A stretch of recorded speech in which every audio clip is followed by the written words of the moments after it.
12장 에브라임 사람들이 군대를 소집하여 사본으로 건너와서 입다에게 말했다. 당신은 암몬 사람과 싸우러 가면서 어찌하여 우리에게 함께 가자고 하지 않았소? 우리가 당신과 당신의 집을 불살라 버리겠소. 입다가 말했다. 나와 내 백성은 암몬 사람과 협상하느라 정신이 없었습니다. 게다가 여러분께 도움을 청했지만 여러분이 나를 무시했습니다. 여러분이 오지 않아 나는 혼자 목숨 걸고 암몬 사람과 맞서 싸웠습니다. 하나님께서 그들을 내게 넘겨주셨습니다. 그런데 여러분은 어찌하여 오늘 여기에 나타났습니까? 나와 싸우고 싶어 안달이 난 것입니까? 입다는 자신의 길르앗 군대를 모아 에브라임과 싸웠다. 길르앗 사람들은 에브라임을 맹렬히 공격했다. 그들은 길르앗 사람은 호녀라에 지나지 않으며 에브라임과 므낫세에게 버림받은 자들이다 라는 말을 들어왔다. 길르앗은 에브라임으로 건너가는 요단강 여울목을 장악했다. 도망치는 에브라임 사람이 강을 건너겠다고 하면 길르앗 사람들은 에브라임 사람이냐 하고 물었다. 그가 아니다라고 하면 그들은 시볼렛이라고 말해보라고 했다. 하지만 에브라임 사람은 언제나 시볼렛이라고 하여 제대로 발음하지 못했다. 그러면 그들은 그를 잡아다가 거기 요단강 여울목에서 죽였다. 그 일로 에브라임의 42개 부대가 죽임을 당했다. 입다는 6년 동안 이스라엘의 사사로 있었다. 길르앗 사람 입다는 죽어서 그의 성읍 길르앗의 미스바에 묻혔다. 입다의 뒤를 이어 베들레헴의 입산이 이스라엘의 사사가 되었다. 그는 아들과 딸이 각각 30명씩 있었는데 딸들을 다른 가문으로 시집보내고 며느리들도 다른 가문에서 얻었다. 그는 7년 동안 이스라엘의 사사로 있었다. 입산은 죽어서 베들레헴에 묻혔다. 입산 후에 스불론 사람 엘론이 이스라엘의 사사가 되어 10년 동안 다스렸다. 스불론 사람 엘론은 죽어서 스불론 땅 아얄론에 묻혔다. 엘론 후에 비라돈 사람 힐렐의 아들 압돈이 이스라엘의 사사가 되었다. 그는 아들 30명과 손자 40명이 있었는데 그들은 낙이 70마리를 탔다. 그는 8년 동안 이스라엘의 사사로 있었다. 비라돈 사람 힐렐의 아들 압돈은 죽어서 아말렉 사람의 산지에 있는 에브라임 땅 비라돈에 묻혔다. 13장 그 후에 이스라엘 백성이 또다시 하나님 보시기에 악을 행했다. 하나님께서 40년 동안 그들을 블레셋 사람의 지배를 받게 하셨다. 그때 소라 땅의 단 지파 출신의 마누아라는 사람이 있었다. 그의 아내는 임신하지 못하여 자녀가 없었다.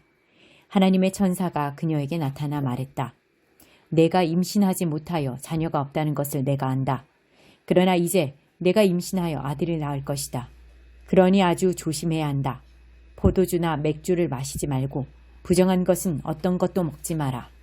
실제로 너는 이제 바로 임신하여 아들을 품게 될 것이다. 그의 머리에 면도칼을 대서는 안 된다. 그 아이는 태어나는 순간부터 하나님의 나실인이 될 것이다.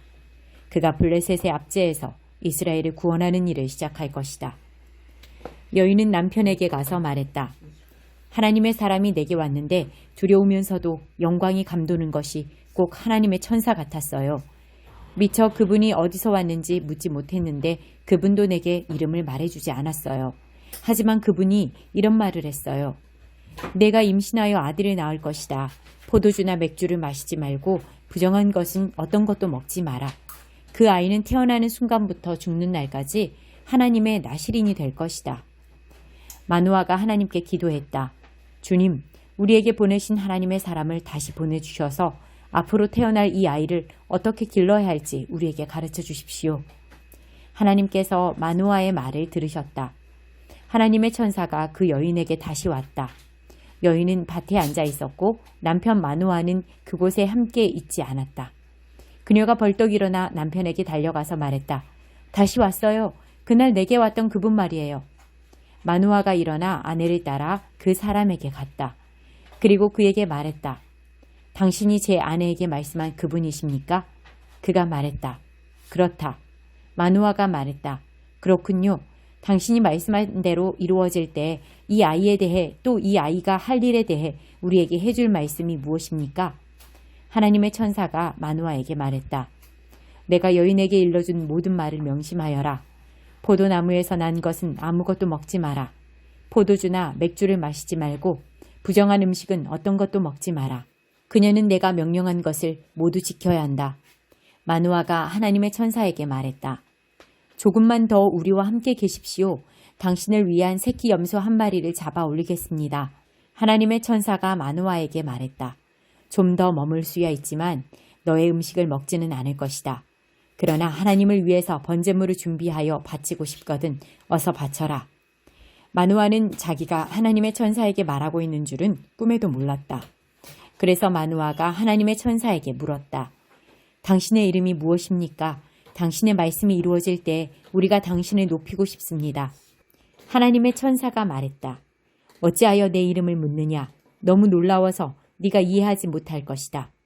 마누아는 새끼 염소 한 마리와 곡식 제물을 가져다가 놀라운 일을 행하시는 하나님께 바위 제단 위에서 제물로 바쳤다. 제단에서 하늘로 불꽃이 솟아오르면서 하나님의 천사도 제단 불꽃을 타고 올라갔다. 마누아와 그의 아내는 그것을 보고 바닥에 얼굴을 대고 엎드렸다. 이후 그들은 다시는 하나님의 천사를 보지 못했다. 그제야 마누아는 그가 하나님의 천사인 것을 깨달았다. 그가 아내에게 말했다. 이제 우리는 죽은 목숨이요. 하나님을 보았으니 말이오. 그러자 그의 아내가 말했다.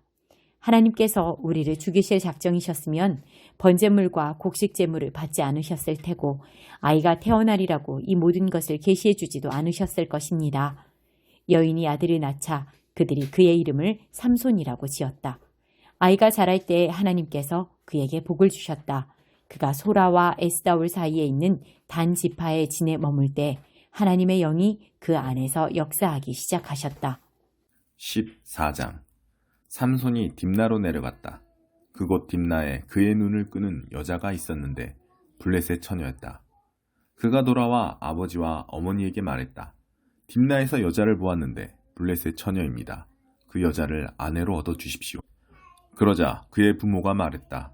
우리 백성이 사는 이 근방 처녀들 가운데는 여자가 없더냐? 꼭 할례받지 않은 블레셋 사람에게서 아내를 얻어야 되겠느냐? 그러나 삼손은 아버지에게 말했다.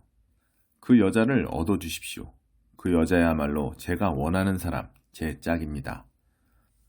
삼손의 아버지와 어머니는 이 일 배후에 하나님이 계신 것과 그분이 이 일을 블레셋 사람을 치실 계기로 삼고자 하시는 것을 몰랐다. 당시에는 블레셋 사람이 이스라엘을 지배하고 있었다. 삼손은 아버지와 어머니와 함께 딥나로 내려갔다. 그가 딥나의 포도원에 이르렀을 때 어린 사자가 으르렁거리며 그에게 덤벼들었다. 하나님의 영이 삼손에게 강하게 임하셔서 그는 염소 새끼를 찢듯이 맨손으로 사자를 잡아 찢었다. 그러나 그는 자신이 한 일을 부모에게 말하지 않았다. 삼손은 그 길로 내려가 그 여자와 이야기를 나누었다.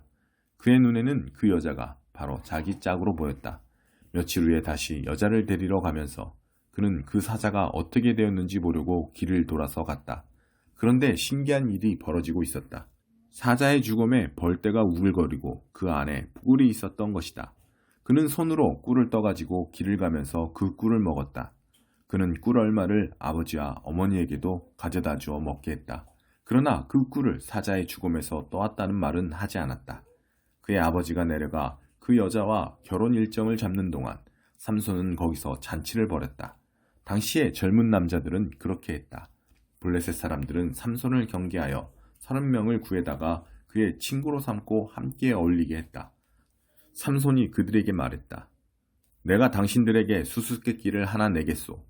잔치가 계속되는 7일 동안 당신들이 답을 알아맞히면 내가 당신들에게 배옷 30벌과 좋은 겉옷 30벌을 주겠소. 그러나 알아맞히지 못하면 당신들이 나에게 배옷 30벌과 좋은 겉옷 30벌을 주어야 하오. 그들이 말했다. 좋소. 어디 한번 들어봅시다. 그래서 삼손이 수수께끼를 내놓았다. 먹는 자에게서 먹을 것이 나오고 힘센 자에게서 단 것이 나왔다. 그러나 그들은 알아맞히지 못했다. 사흘이 지나도록 그들은 여전히 쩔쩔매고 있었다. 나흘째 되는 날에 그들은 삼손의 신부에게 말했다. 당신 남편에게서 답을 캐내시오. 그렇지 않으면 우리가 당신과 당신 아버지의 집을 불살라 버리겠소. 우리를 빈털터리로 만들려고 여기로 초대한 거요. 그래서 삼손의 신부는 눈물을 흘리며 삼손에게 말했다.